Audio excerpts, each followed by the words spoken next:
Honda ইউনিকর্নের pickup কয়েলটা নষ্ট হয়ে গেছে। এই পিকআপ কয়েল পুরোনোটা, এটার কারণে আছে গাড়িতে কারেন্ট সাপ্লাই দিচ্ছিল না, প্লাগের মাথায় হাইড্রেশন কয়েল পর্যন্ত পৌঁছাচ্ছিল না। আমরা এখন এটাকে নতুন এখানে লাগিয়ে দিলাম। দেওয়ার পরে এখন আমরা কারেন্ট চেক করব, দেখতে থাকুন আমাদের ভিডিও। এটা শর্ট হওয়ার কারণে এখানে সিডিআইতেও লাইন যাচ্ছিল না, সিডিআই থেকে লাইন বেরোচ্ছিল না।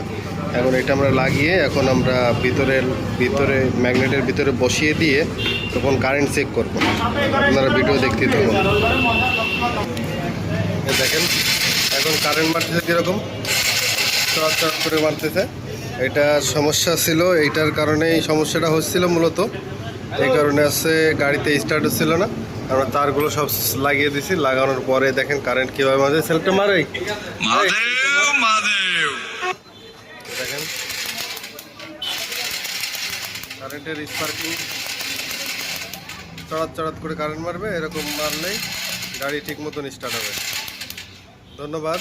গাড়িটার আমরা ট্যাঙ্কি ম্যাঙ্কি লাগিয়ে দেবো এখন।